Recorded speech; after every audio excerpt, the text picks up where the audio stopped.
Hello, hello, hello. It's Iggy Love Sky here with Misfit Toys Comedy. We are so excited to be bringing you in 2021 post-pandemic, the Roaring 20s. This is the first episode of the Roaring 20s. It's fall. We've got Miss Chelsie, Jaleah, my beautiful queens. I'm so excited to have you. It is time to breakfast and BITCH. What is bizarre, ironic, terrifying, crazy, and hard? And what did you have for breakfast? And just give us a little bit about yourself, Jaleah. Go ahead. Well, today for breakfast, I had just a bowl of grits. And it was wonderful because I find myself craving grits because it's not something normal you can find around here. So I just had me a little warm bowl of grits. It was nice. I love it. So you said around from here. So you're in LA, basically, LA area, LA County. And you're from the South, hence the grits. Yes. And need those. And you are gorgeous, as everyone knows and tells you, working in modeling. What has been bizarre, ironic, terrifying, crazy, and hard lately for you? You know, what's really been bizarre is really realizing that I am in control of my life. Like, I know it seems like something that you should already have realized as an adult, but making decisions every day and seeing the fruits or non-fruits of those decisions has really been eye-opening for me, because it seems like it happened all of a sudden. Like, all of a sudden, every single decision I make matters toward my future. And it's empowering and scary at the same time, knowing that a decision that I make today could either skyrocket me to a next opportunity or just set me back. So what? I love this. What was the inciting incident, the trigger, the catalyst for you recognizing the sorceress that you are and that power? It's almost like Mickey Mouse and Fantasia when they're like, oh, what? Look what I can do. So what was that for you? You're like, oh, wow, I have power to do, like, wow. Yeah, I think it was really having opportunity come to me and having to make decisions. Like, I'm the type of person where I try to make time for all the things that I want to do. And having to delegate and choose, okay, I can do this, but I might not be able to do that. And like living with my decisions, like that's it. It really opened my eyes, because I mean, I don't feel like I missed anything choosing the path that I've chosen, but so what did you choose lately? What have you what was one of a small decision and a big decision that you made recently? To take back my peace and take back my space for my own mental health. Because I share myself with people when I shouldn't. And just realizing that I'm in control of my happiness, of my future, of my life. And it's all decisions that I make and people that I let into my space and don't. And the things that I decide to do. Like, because I was just having a conversation about being happy or not being happy. And these are all decisions that I have control of. Like, I don't have to pick up the phone. I can pick up the phone and call somebody. Like, you know, you can control the frequency of people moving in and out around you. I love it. I love it. Love it. Love it. Chelsie, I know you amazing from the Comedy Chateau when I was performing, and then with Kevin. And I'm just so excited to make the connection and to have you on and to bring Jaleah. And we were just talking, you and I, about holding space. Yeah. And how important that is. So it's just I love the synchronicity because we literally were on the phone the other night talking about holding space and how important it is to hold space. And just because someone invites you into their castle does not mean you got to put down your drawbridge and invite them into yours. Yeah. Ooh. Yeah. And like that space and keeping it sacred. So what have you had for breakfast and what's bizarre, ironic, terrifying, crazy, and hard for you lately? I went to Chick-fil-A. I have a problem. Whatever. Let's go back. Okay, so last week I tried to go get some Chick-fil-A breakfast, and somebody had bought $800 worth of biscuits. So they were out of biscuits. $800. They was and I went at like 9 o'clock. So somebody woke up early in the morning, went to Chick-fil-A, bought $800 worth of biscuits. So they were out. So a lady was outside handing out gift cards for biscuits and saying like, sorry, we don't have any biscuits today, but you can have this. And so I'm going to eat the coupon. I think this is not. So then I'm like, okay, I'll take the coupon. I go to the Chick-fil-A down the street. They say, mind you, this is like at 10 o'clock this point, and they close, like breakfast stops at 10:30. So she was like, oh, well, this Chick-fil-A actually has temporary suspended breakfast. So do you want chicken nuggets? Like, it's 10 o'clock. I don't want chicken nuggets. And she was like, well, you can try to make it to the next one. So anyway, it was 10:30 last week, and I was eating chicken strips. But today, I used my coupon, and I got a chicken sandwich and some hash browns. And I've tried to make this a celebratory thing because I'm trying to really stop spending unnecessary money.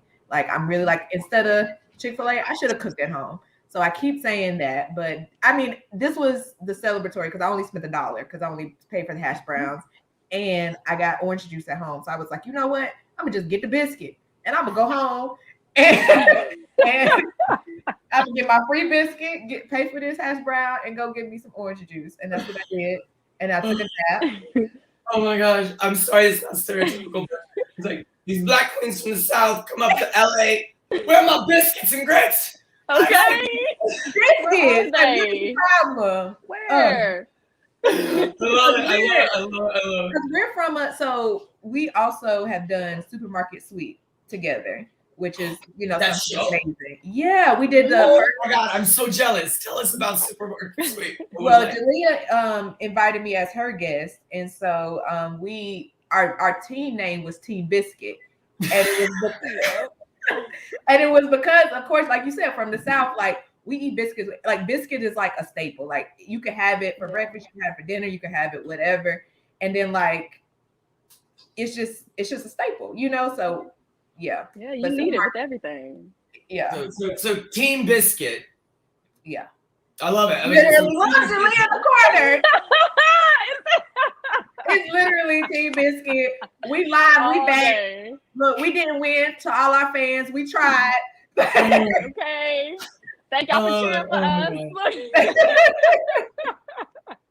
Has it been hard or not even hard? What are some of the differences that you noticed coming from the South, from North Carolina to Los Angeles? Ooh, what are some of the changes? Some of the things that you're like, So I'll go first because I did move here before she did. So I was out here by myself. So I didn't have, I didn't have family or friends or anything out here. And so but my school, I came out here for school. So I went to California State Northridge. So of course I would live closer to that, but I didn't understand the landscape of LA. So like when I'm in North Carolina, I'm applying for jobs in Santa Monica and all these far off places, not understanding the dynamic, So anyway, so then even when I moved to the Valley and I was closer to school, I got out and I was like, I remember calling my mom saying, where are all the Black people? Like, I was like, really like, I didn't understand the landscape. Like, I didn't understand. They don't have Black people next to the Ronald Reagan. Like, she sent me some kind of report that showed me like the percentages of Black people in LA. And of course, I found out like everybody lives in Inglewood and Crenshaw.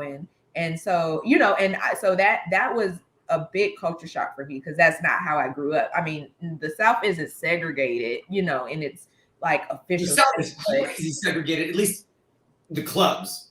But that's what I was gonna say. It's like, it has its like unspoken. Like I didn't grow up with other races. I just did. I mean, I did gymnastics, so but I was always the only, like always the only. So it was just like so in school.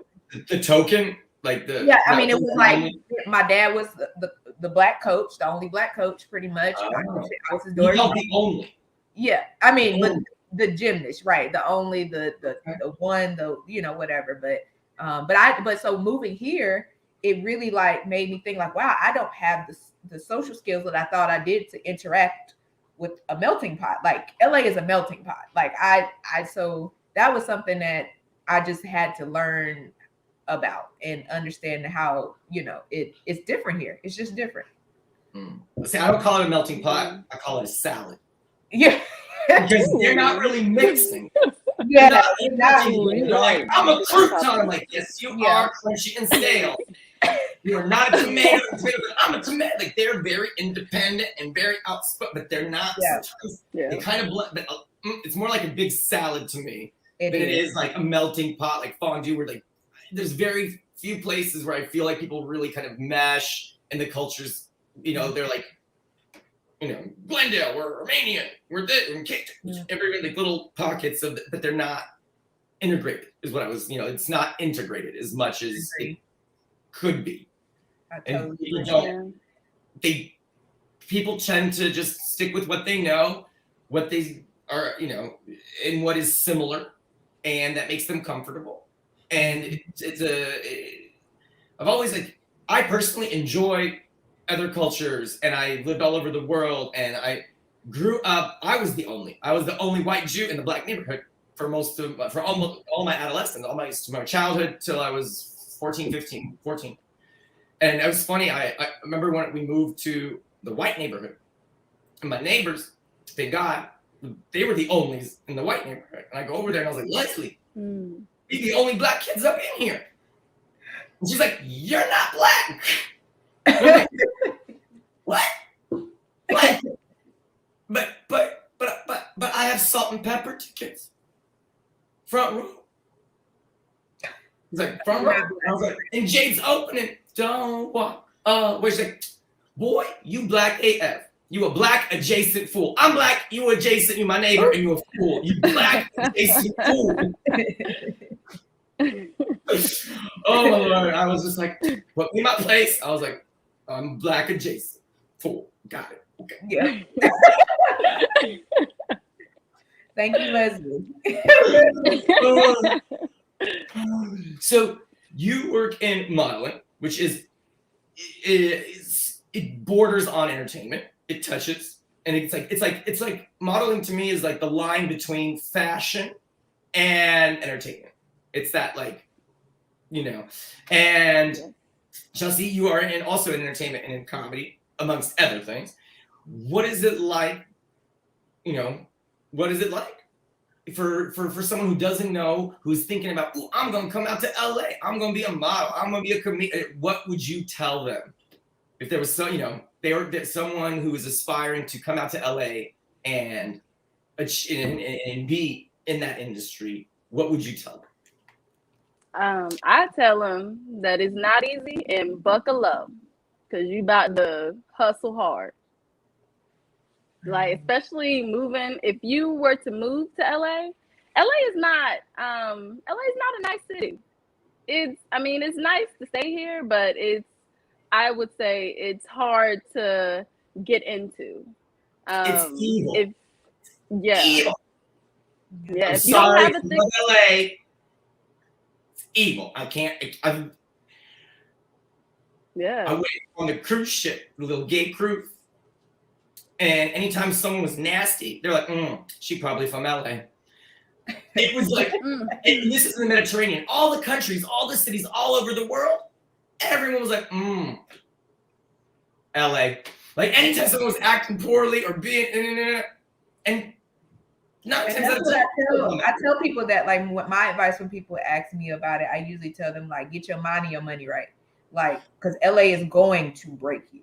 Like, it is designed to destroy you, and how you build yourself up from there, it depends on you. Like, but it's going to break you. So I tell people that get your mind right. and your money. Like that's Yeah.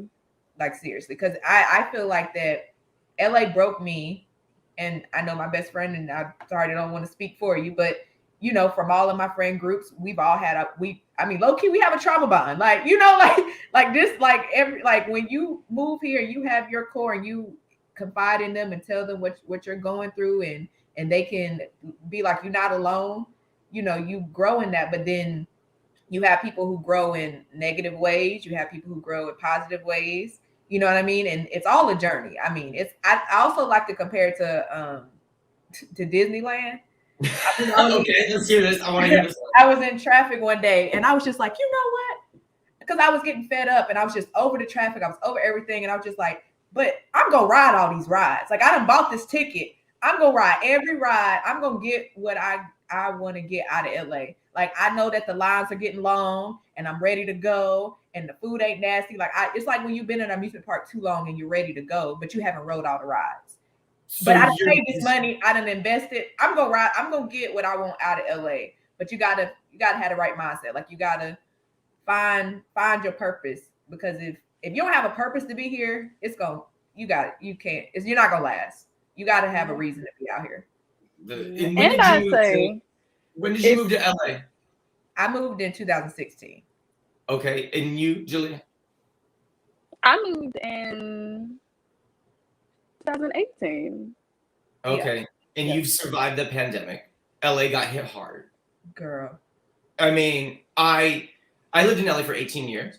Luckily, I was in Mexico for the pandemic, and my brother and his family, my sister, they would send me pictures, and I would cry to see the tanks, to see my city burning, and it crushed me when I went back. Like, so many places gone, so many people just had to leave. They couldn't, like, they lost, like, all the whams, the waiter, actor, models, all of that, you know, crew don't have a job. What are you gonna do? You know, a lot of them started Just for Fans account or whatever you call it, OnlyFans or whatever. Then people like moved in together, I heard, because like, you lost your apartment, well, let's move in together, and then you couldn't get in by month 6, month 8, but you somehow survived. How did you survive the 2020? Like, what? Because you're still there and you survived. How'd you do it? I'd say, just to be in LA in general, you have to have a hustler's mindset. You have to be able to pivot from one thing to another. You can't let your first means to get in, or your first way of income, be your only. You have to be able to have other things to pivot and turn to.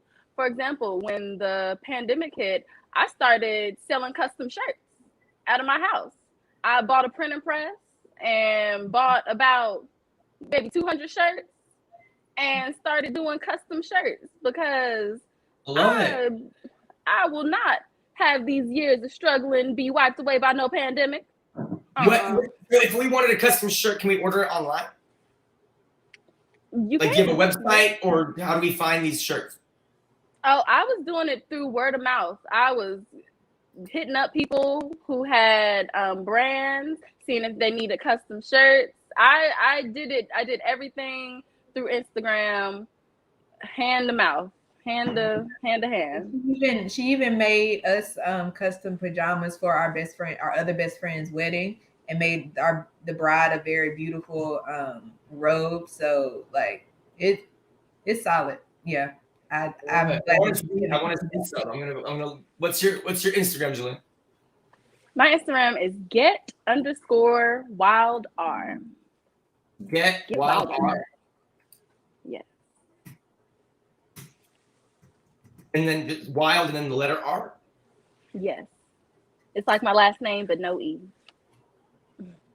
All right, so let's go and check this out. Is that right?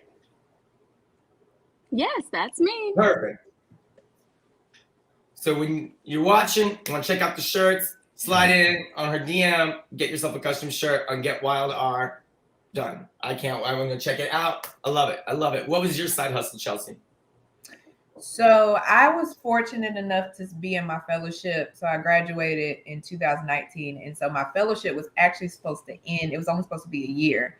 And so and I worked within healthcare. So once the pandemic hit and my fellowship was supposed to end, I lucked up in the company that I work for extended my healthcare administrative fellowship. So I actually was blessed enough not to have to lose my job.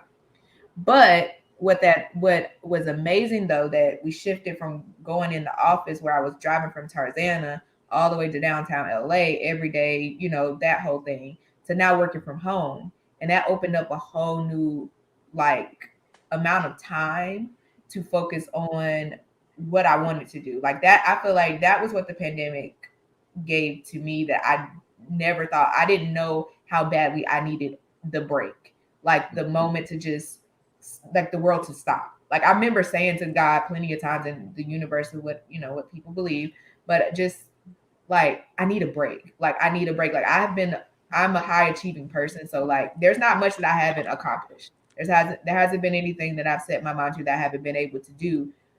But I didn't realize that I was just going and going and going and going from one thing to the next to the next. And then when the pandemic happened and the idea of like, oh, you might lose your job. What does that mean to you? Like, there's no such thing as job security. Like, that's not a thing. Like, so it's just kind of like, okay. And comedy has always been a pursuit of mine since I discovered that was something that I wanted to pursue. I love comedy when you can rent stuff from Blockbuster. Like, I was pulling, watching the kings and queens of comedy. I was watching stuff I wasn't supposed to be watching, like all kinds of stuff, Def Comedy Jam, all that. So the love for comedy has always been there. But it wasn't until I moved to LA that the pursuit started. I remember it being in my degree, studying for a final, and I was watching Key and Peele, and it was like a light bulb hit. And it was just like, I want to do that. And I didn't know what that was, but I knew it was like that. I don't know how I just, whatever that is. And it just kind of started rolling from there. And I remember I went on a date maybe a few days after that or something. And we were walking around Flappers, and I saw Kel Thompson and like some other comedians outside. And I didn't know what that meant, but I was just like, oh, so I'm going to let him walk me to my car, and I'm going to be like, okay, bye. And I'm going to walk back. and then I went back and they were gone. He was gone. So I was like, oh, and then another comedian was outside. So we started talking because he was trying to hit on me at that point, but whatever. And then we exchanged numbers. We started talking. And then when we were on the phone, I remember I was telling him, because I just had this revelation. So I'm all over the place. And I was just like, yeah, I think I want a comedy, right? I think I want to, I didn't know. He was like, but as I was talking, he was like, well, based on what you're telling me, it sounds like you want to do stand-up. And I was like, I don't even like talking in front of people. I said, no, I don't think so. He was like, well, look, I didn't say you would be good at it. I just said it sounds like you And so I was like, he was like, look, this is what you do. You go to this, I'm gonna send you an open mic, go there, and he was like, and you'll know, like you'll get on stage and you'll know. You either get on there and be like, this is awful. I don't want to do this ever again. Or you'll get on there and be like, I suck, but I want to get better. And so then the day came, and this was going to be something I was going to say for later, but I guess I can tell you now. So I remember the same day I went to go to Kevin Hart. Kevin Hart had a book signing. And that same day I went to stand in line because I am a fan of his. And I stood in line. I went and, met him, he signed my book, all that stuff. And then that same night I went to the show, and I remember it was in Hollywood. It was where Big Wings used to be. It's not Big Wings anymore. It's like Third Base, but they had an open mic back in the back. Go to the bar. Off of Ivar. Yep, over there. It's like, I used to live in the lofts right there. It's over where I used to live in those lofts right there in Hollywood. Yep. That was a mess. Yeah. That was a mess. Like I would get, like it was a nice, crazy expensive loft.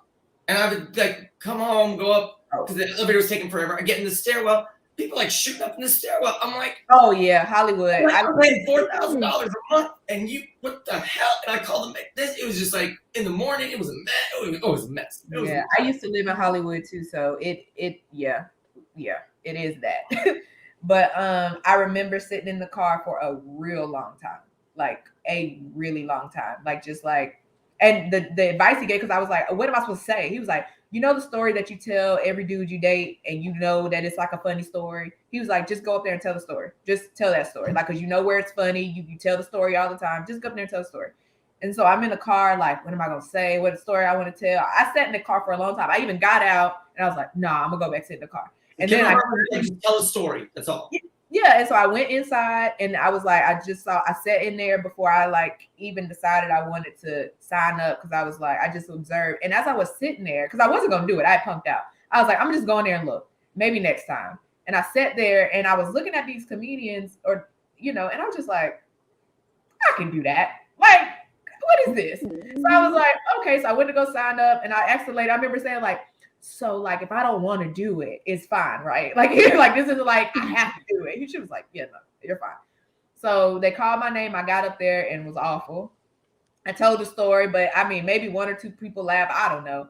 But I just told the story, and I was so nervous, but I enjoyed it. Like, I was just like, okay, I see. Okay. And so I left from there, and then it's just kind of been on since then. I was doing open mics every now and again for a few years. And then like in 2019, I got real committed to it. And so that's where it all started for me with comedy. And so now I'm in a new phase of my comedy journey. So that's where we are. It's a journey, and it's a beautiful journey. I've been in the game for 20 years plus. And it is a journey, and how it, ebbs and flows and and just, and I love how we were talking, like the power that you feel. For me, I never had agency growing up.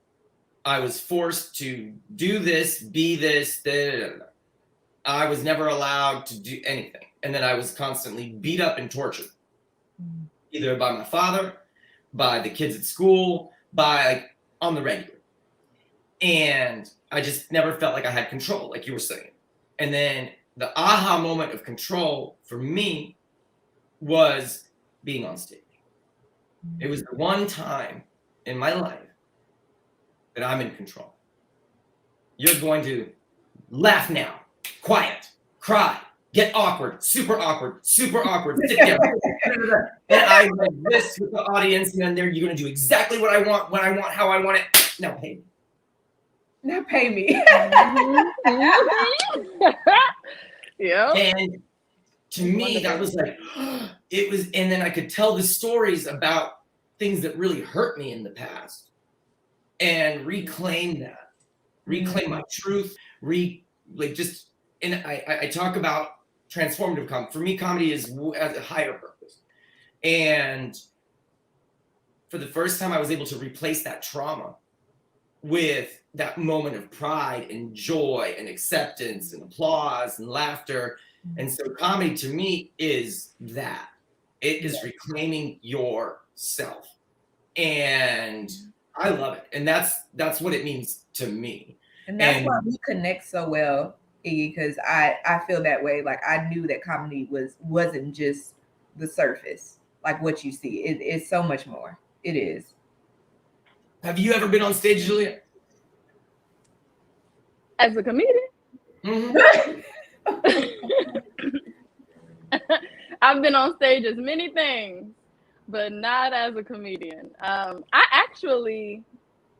It took me a minute to come to terms with the fact that I am funny and that people just laugh when I talk. When I used to be younger, when I was younger, and I would just be talking, having serious conversation with people, and they'd start laughing.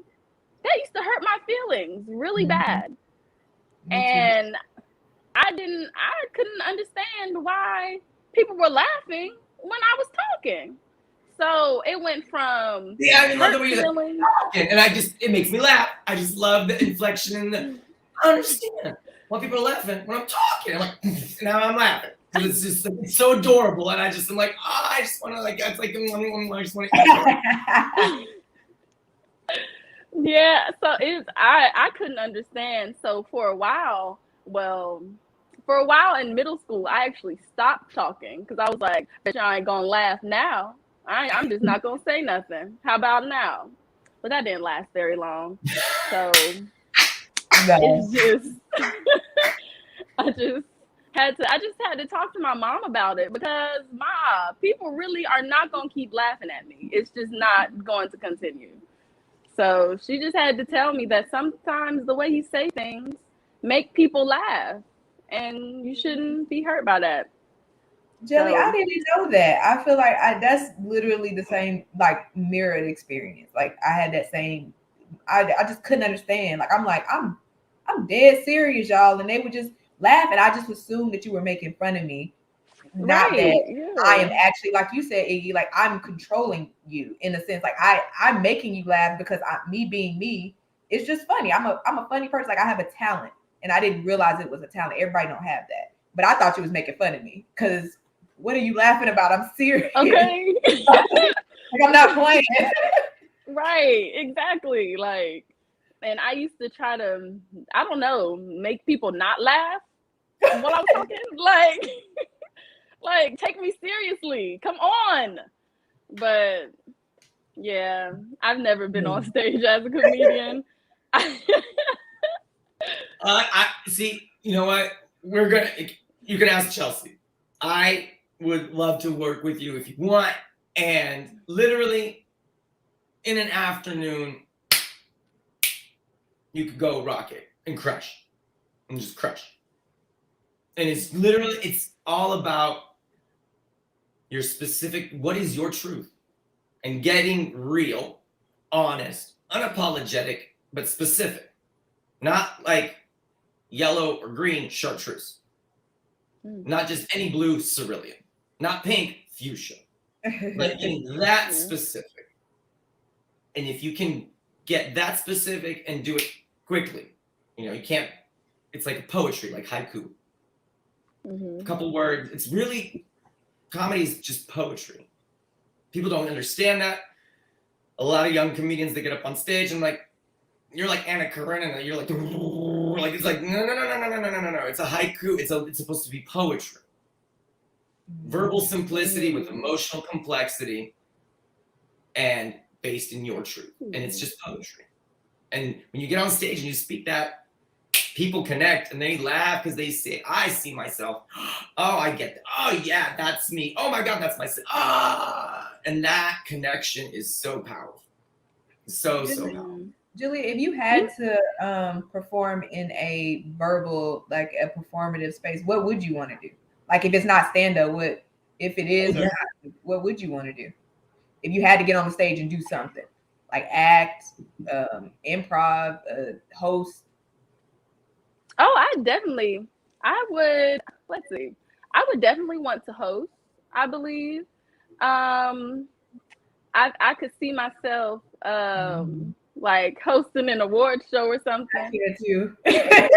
Because like I could totally see, but that stand up is the perfect training for that. You don't do stand up to like it's not a means to an end. Like, it is the best training on like how to riff with people, how to link up what you can find with your life with someone else. What can I and find the connections really, really quickly and have that freedom. You've been on the one going back and forth with people, like the Whose Line Is It Anyway? That was my show. Oh, improv. Yes.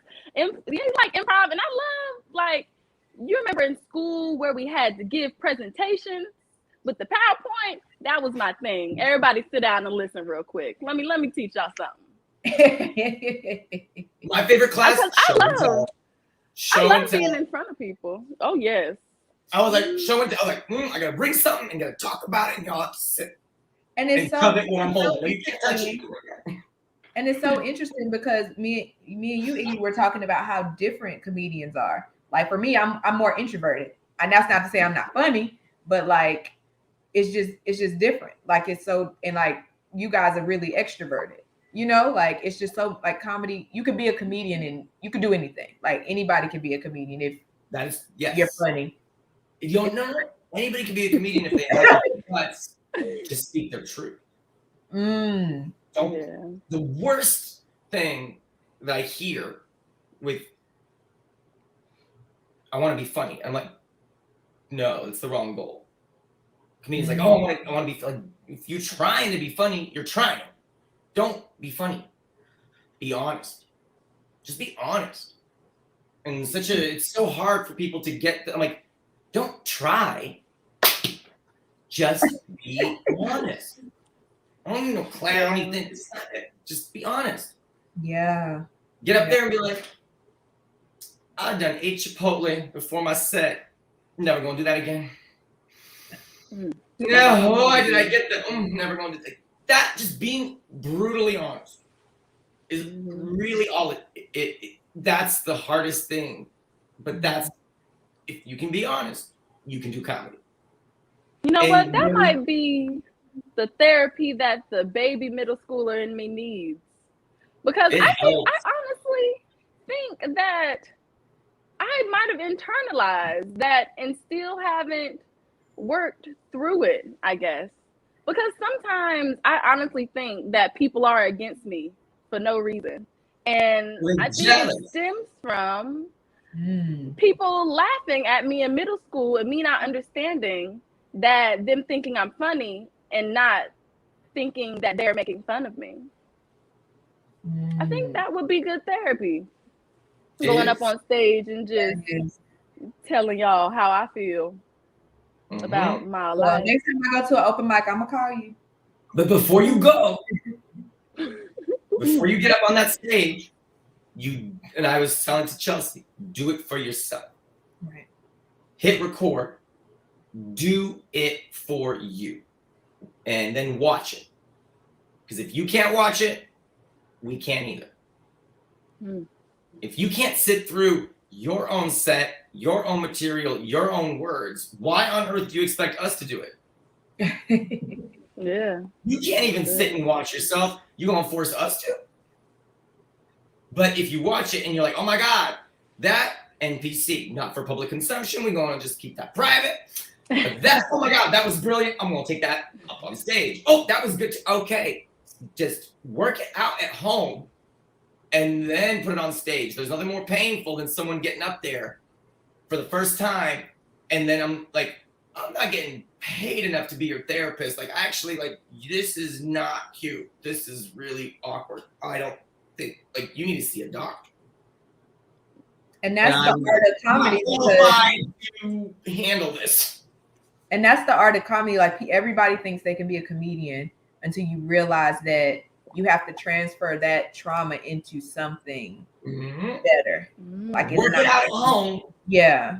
With yourself, and then bring it up on stage. But you got to do the work, and don't practice on the audience. Like, work it out, and then take it up.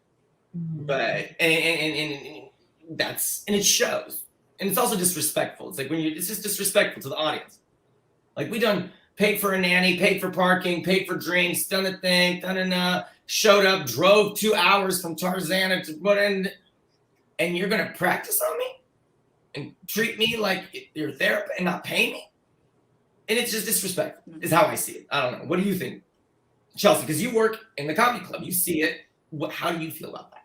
Yeah, I'm not a fan of practicing. I think that I understand using your, like, if it's a bit, like if you find a way to use your, pull out your phone and things like, but it should be intentional. Like, you just getting up and not being prepared, or just getting up thinking that, you could just get up and say anything. It's disrespectful to the craft. And for me, like, I take comedy seriously because I know what goes into it. And if people knew what went into it, they would understand it too. Or maybe they do, but they just, I don't know. I'm not a fan of not giving your best on stage. It's a waste of time. And that's a week a minute, roughly. Yeah. For every minute that a comedian's working on stage, it's 7 laughs a minute, minimum 10 laughs, better, icon, real life. It takes a week usually to get 1 minute. Yeah. Of work and practice and to get it tight and right, and like it's a week, roughly. And you just understanding, like, okay, 5 minutes, that's 5 weeks that I need to dedicate of my life doing this. If you don't have the time, that's okay. It's okay. Take the time that you need, but to get it. And I'm talking about like a, Dave Chappelle or Kevin Hart level, like, Margaret, like professional level, a good solid week per minute. Mm-hmm. Once you get into it, you can be like, but when you're starting out, minimum a week a minute. And that's normal. I would love to know, we would love to know, strong women in your life. I call it the monologues, and mom could be grandma, could be auntie. Doesn't, what advice have you learned from the strong women in your life? Maybe it's mom, grandma, auntie, I don't know, that they have taught you that you would like to share with the world.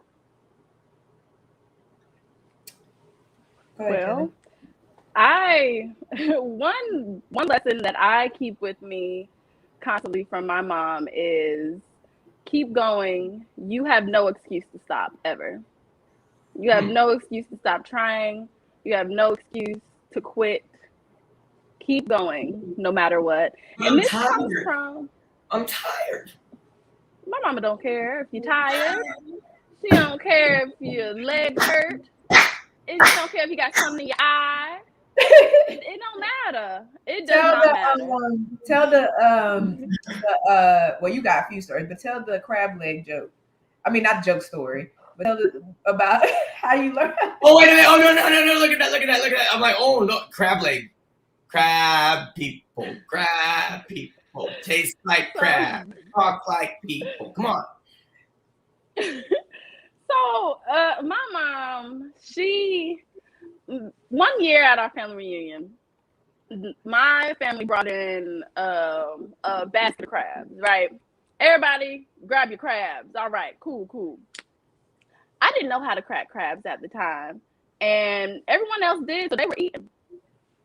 And so they were cracking crabs. I decide, since no one's gonna show me how, I'm gonna get this crab open. So I cracked the crab with my front teeth, chipped my tooth, and my mom was like, that's not how you crack the crab. Now you can't have any more crabs. Now you gotta eat something else. That's how you crack a tooth. Not a crab. That's how you crack a tooth. And so the next time, I think it was maybe two or so years later, family reunion again. All right.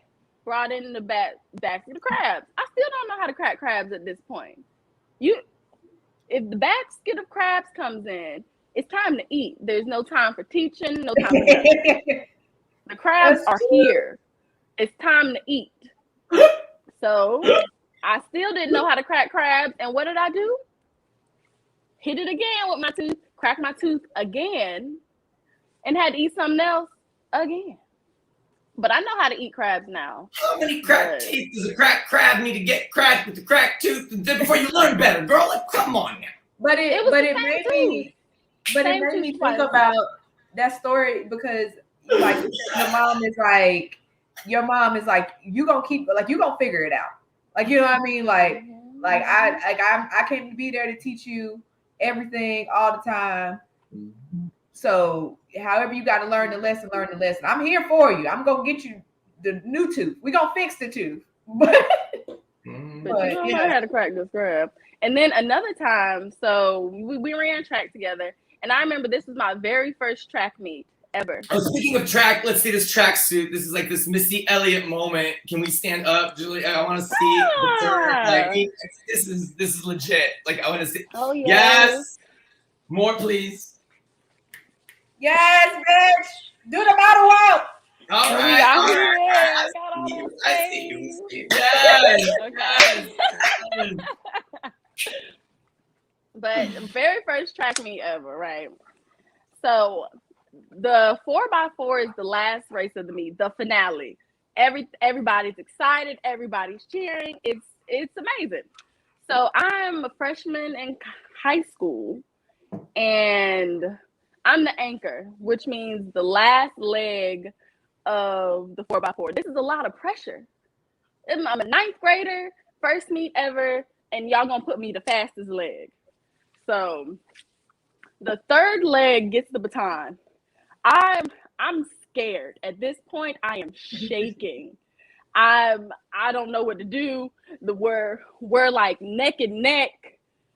I'm getting scared. So I walk off the track and I throw up. I throw everything up inside of my entire body. And like I have my hands on my knees and my head is down. And I look up and what do I see? My mom has come down from the bleachers and is standing behind the gate screaming at me, "Get on the line. You have to run now. Jaleah, now. Get on the line now." Like, I don't hear anything but this woman screaming now. Like, get on the line now. Get on the line. Like, that needs to be like that's like an after school special. Just like that's a book. That should be your memoir. Like when you publish your book about your life, it should be called "Get on the Line."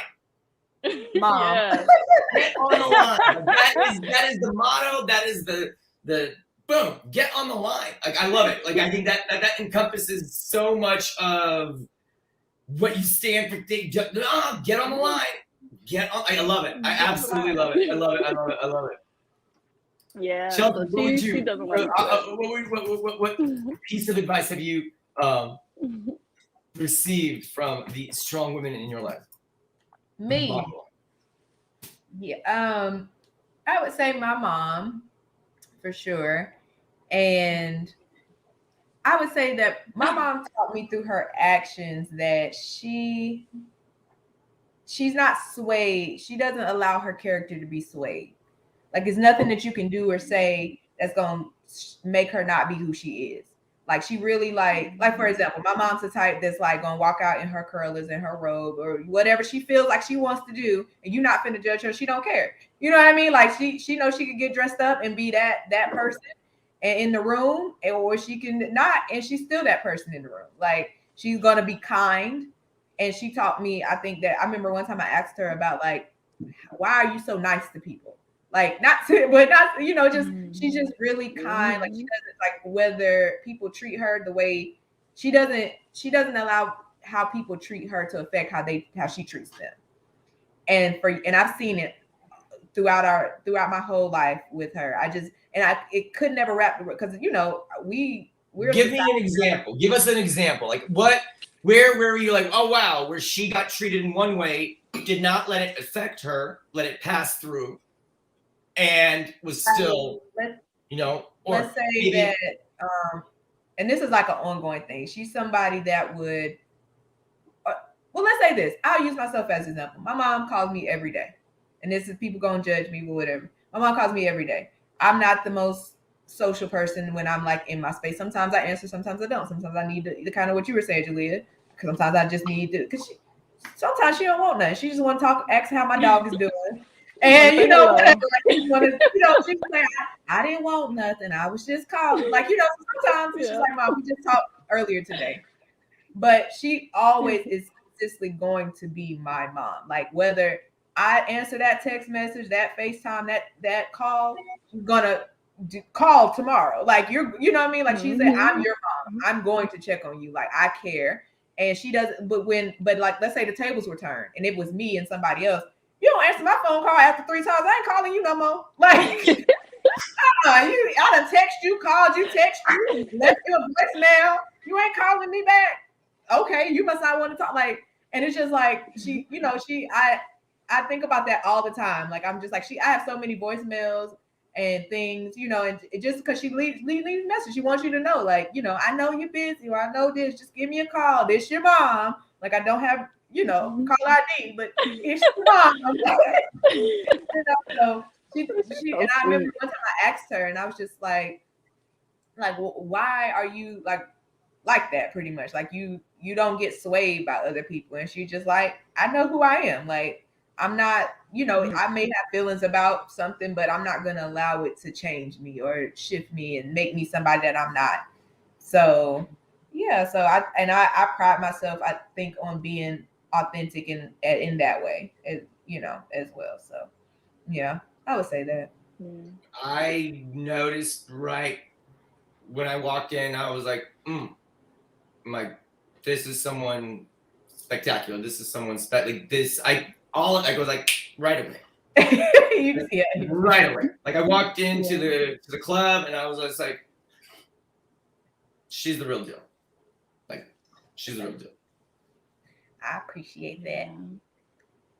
I wish you told me. You really do shine, Chelsie. You can tell. I'm sorry, what were you saying? So you really can tell that you were raised by sweet people, Chelsie. You really have that. You really have that about you, like that kind approachableness about you. Oh, thanks, Jelly Bean. You too. That's why the kids be coming up. They think you full of candy. Oh Lord, I don't got no candy, lady. You got the candy. I know you do. You're the candy lady at the church. All right. You're the candy lady at the church. Dang, that is gonna be me because I always do got some candy in my purse now. It ain't. I'm not allowed to have candy. If I even tried to, like, I have magnets for the Misfit Toys Comedy Studio for the nonprofit. And whenever I give them out, and like, I give them out from time to time, and I'm like, may I give this magnet to your child? Like, it's not candy. It's not. What happened? And I'm like, okay, I gotta ask. I'm like, may I give something to your child? They look at me and I'm like, it's not candy. It's a magnet. It's a magnet. Don't worry. Like, see, being a man, I'm not allowed to have candy. It's not appropriate anymore. That's true. Yeah. That's true. There's candy in his pockets. Red flag. Not a good look. It's not appropriate. Like I would, like if a man I went on a date with a man, he was like, I got this candy. You want some? Why? Huh? How long has it been in there? Candy in public.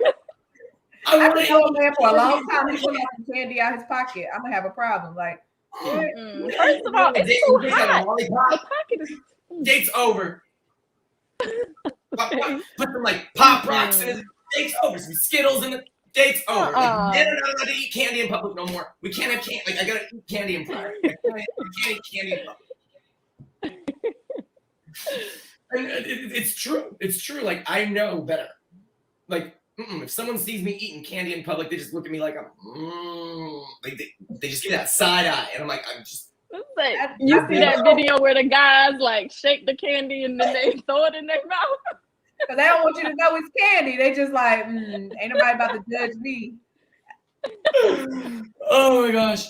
So I don't know what, speaking of candy, BTS, behind the scenes. You work behind the scenes. You work at, comedy club where you see, from Kevin Hart to you name it, walk through that door.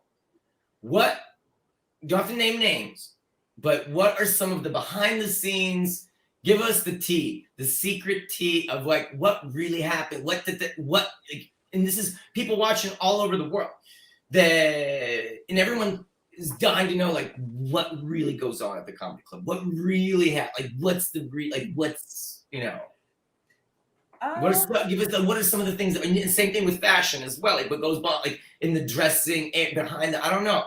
What happens behind the scenes or what moments where you're like, oh, wow, that's how they do. Oh, whoa, I didn't. Like, what would you? And don't have to name names. Yeah. But I would say, what comedians do when they're not on stage.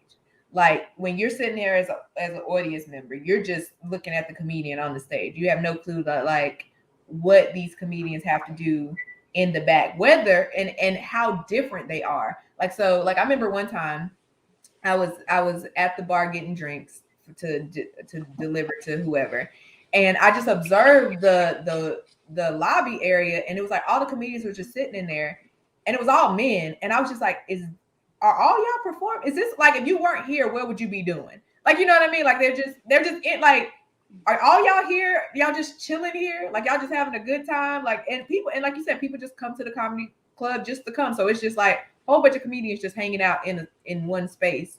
But I think it's interesting to see how different people prepare for their set. Like you'll have comedians that'll take a few drinks, take a few shots.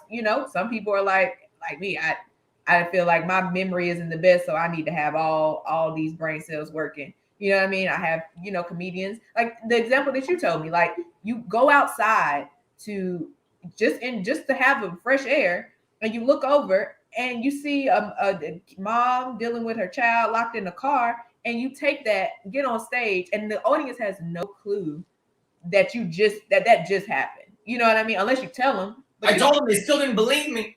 Yeah, like they think like, that. Don't slide the kid candy. Jaleah, what Chelsea's referring to, so we're at the club, and we're doing a benefit show for free mom hugs, and I'm out front with another comedian, and I'm like, what do I want to do? I'm trying to like put together like, my set list, like this song list, like if you're a singer, you have your songs that you're gonna do on that, on stage, your set list. And sometimes I have friends that are music performers, and they will swap out the set list right before because they're like, I want to change the song list, like the order or whatever. And I'm like, and I see one of the comedians. She comes outside, locks her 4-year-old child in the car. What? In 2021, like, and cracks the window. What girl? Oh, and Lord. I started A to cry. 4-year-old? I started to cry because I was like, that's love. My mother never cracked the window. She really loved that child. I never had a crack. I just was locked in the car. You know what? My mom was like, You can't breathe. Yeah. You're stupid to open the window. You don't deserve to breathe. Yeah. Like to get on the line, work it out. Yeah. Run some track, wipe the vomit, unroll the window, get it done. Let's get it done. So Yeah, I love it. Oh my goodness. And he got on stage and just out of, and that takes skill, certain, like, there's not everybody can just make a full set like that, but it's interesting to see, or even I've also had the experience of comedians who leave the stage really upset. Like, I remember one time I was at a show and I had a friend who was performing, and they were hilarious, killed, like the whole room hilarious. Got off the stage and went and like had, like if you don't do well at a meet or something, you're just like really upset. And so I'm like, what's up? Like, you okay? And they're just like, I didn't hit the beats. I didn't hit the joke the way I wanted to. I missed this word. And like, so sometimes you have no clue that a comedian can get off stage, have made you laugh till your stomach breaks, and get backstage and be so mad that the set didn't go exactly, or they missed it, or they didn't hit the word the way they were supposed to hit the word. So it's just, it's interesting to see the background of things, and also to be in it and know. But yeah, and I don't know where Jelly Bean went. It's technical issues. It's the universe. People pop in, pop out. It's all good. It's all good. She'll hopefully be able to log back in. But it's interesting because, like, when you are a performer, when you're an athlete, and you can do better, and you're not, it's like you're competing with yourself, the good ones. Yeah. Yes. I am competing with myself, right? I know I could do better. They don't know, but you know yourself. Oh, I could have been a little bit faster. I could have hit a couple seconds so I feel the greats, they are harder on themselves than anyone else. They really compete with themselves. Right. And I've seen that was something that crying like a little ball, like, oh, and I'm like, and that was a journey that I had personally, because like I told, I have a really bad memory, so I'm like, comedy is helping me figure out ways to remember things. But like, I remember there were times that like I would get on stage and like completely blank, and I couldn't remember what I was going to say. And the journey with that was like, I would go to open mics and stuff with my friends, and they would just be like, keep going, just keep going. And I would just like freeze up and wouldn't like be like, I just don't want to do it. And, embarrassed, and I just can't. And now I'm defeated. And then one time I was at a show, and it had like an actual show where people like came, and I got on stage and I was going on the road, and I had changed something in the set before that threw me off a little bit. And so when I got on stage and I actually said it, I blanked, and it was a pivotal moment for me in my comedy, because I just was just like, literally, I got a clip of it on my Instagram, and I was just like, I forgot what I was about to say. okay, moving on. Like, you know, and the crowd ate it up. They laughed, you know, and I just kept going. And then the set just, you know, so that was like a moment I realized, like, you're funny. Like, even in your mistakes, you're funny. So it's like, don't sweat The it. power of being present. Yeah. It's a meditation.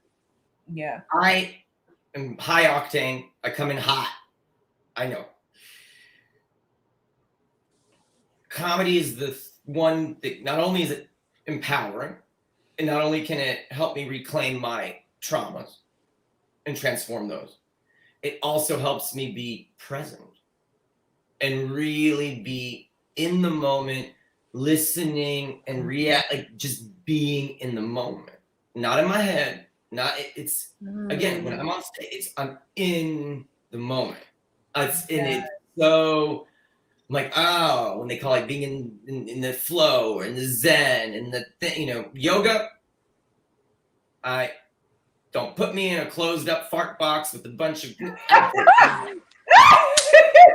absolutely not. No, oh, now you're gonna make it hot and sweaty on top of that. You want to make it hot. Nobody will be hot in here with y'all. No, I'm like, I'm like, I'm not paying money to smell you. No, So, you know what? I was like, I live in LA. Everyone's like, you gotta do yoga, and I was like, what I gotta do is punch you in the face for trying to get me into the sweaty fart box. You evil people. Like, yoga. No, must go quickly. Like, must not go. I don't think. I'm not must go away from that. No, I'm not. Them galang-a-langy. Lululemon, galang, stupid party. Absolutely not. Absolutely not. You know what? I'm so sorry if you do yoga and like you're a bless your heart that you're no living function. Good for you. Jaleah, take us behind the scenes. Modeling. You're like, what are some of the secret BTS moments that you're like, well, I worked on a lot of sets and a lot of shows behind the scenes. And for me, it's really seeing something go from an empty warehouse, seeing all this work put in to create the set, and then to be able to see the people do their job and act and come in and come out and be able to participate, and then being able to break it down. Like, that's so interesting to me, seeing something go from an empty building to a full set, all the bells and whistles, back to an empty building. I think that's something that is really not thought about at all, like, as far as entertainment. It's really interesting to me. I love it. You are the problem. Let me tell you, once she started working in background, she ruins movies. Okay, she ruins movies. We be sitting watching the movie, and she'd be like, "That background ain't real." Jaleah, stop it. That ain't right. Like, stop it. You stop it. She knows the curtain now. Like. And I really do like look a little harder, look a little closer. Like, I wonder how many times they filmed that, because that looked like about take 5. Like, it's just different little things that, because I find myself like working behind the scenes of a lot of stuff. Because, for example, I was also a fit model. So now when I go to buy clothes. So what type of clothing? You were fit model for what? Jeans or tops or what were you the fit model for? The whole junior line. I did tops, I did bottoms, I did jeans. Yes. And now when I try on clothes, I'm like, that needs a little more in the rise. Oh, my underarms a little high. I don't know about this one. I'm not buying this. They should have fit this one more time. They shouldn't have made it out of pre-pro. It's just, or like my ankle's a little tight, but it doesn't match up with the measurement of my calf. It's just, that's called a cankle. It's called a cankle. When the ankle and the calf is just a cankle. Just a whole new measurement. Like, it's just, I find myself ruining my experiences But I'd rather have all the information. Ruining? Would you say? I was about to say you're a professional now. You're an expert. So it's interesting because, like, when I watch comedy now, people don't like to watch comedy with me because I'm like, oh, they missed that joke. They could have done it. I'm writing. Even when like Kevin Hart was I was sitting there and they're like, Iggy, just don't heckle, because I was like, just quiet, just laugh and be quiet, just laugh, just don't, because I wanted to say some stuff, and I was like, just quiet. Don't get kicked out of the club, just quiet. Mm-hmm. And going back to your warehouse show, back to warehouse, the thing that triggered in me is the Buddhist sand paintings that the monks do. And they tap out the little sand and they make these huge mandalas out of sand. And they spend so much time making them. And there's an episode in House of Cards where they're making it in the White House. And when they finish making it, they blow it away. Because the art is the process, the joyful journey. Oh. You need to write that down. Wow. That's good. And when you talked about that, I was like, what you've witnessed is the joyful journey. What you've witnessed is the joy of being, the process.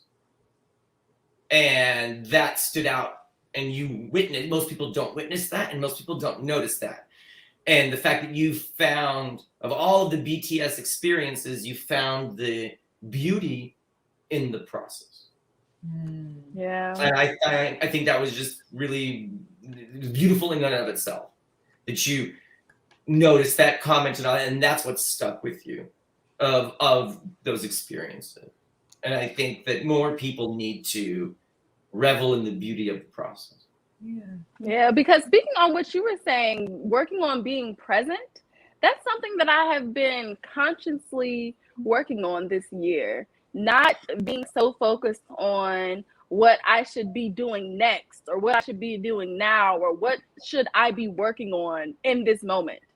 Instead, I have been trying to appreciate the hard work that I've done to get me to this moment right here, and to be present in this moment right here. Because when I first got to LA, I was hustling, nose to the ground, didn't even look up for air, didn't even look around at the palm trees, at the mountains. And I'm really thankful for the pandemic, because it, like you said, Chelsie, made me sit down and stop and look around and appreciate I am in Los Angeles. I made it. I am here. And the fact that I can go outside and look to my right and look to my left and see mountains, that's something to appreciate. Like, forget that I need to be working on something so that I can put myself in a better position to do X, Y, and Z. Stop, smell the roses or whatever flowers we got out here, and appreciate your surroundings. Yeah. I love it. Before we go, I would love to know, what would you tell yourself at 10 years old? What grade is it? If your 10-year-old self was watching this show, can you what tell me would you tell her? What's grade? What grade is 10? My niece is to second grade. Third grade. 10 is about 5th grade. Okay, elementary school. Got it. Oh, no, you're right. It is 5th grade. Okay. I think so. I have to Google it. I don't know. That's okay. Yeah. I have a hard time putting ages. Like, it's around 5th grade, maybe 4th grade. I'm going to Google it. Yeah, Right about something around 10 there. is about 4th, 5th grade, because 5 is preschool. 6. Yeah. 6 is 1st grade.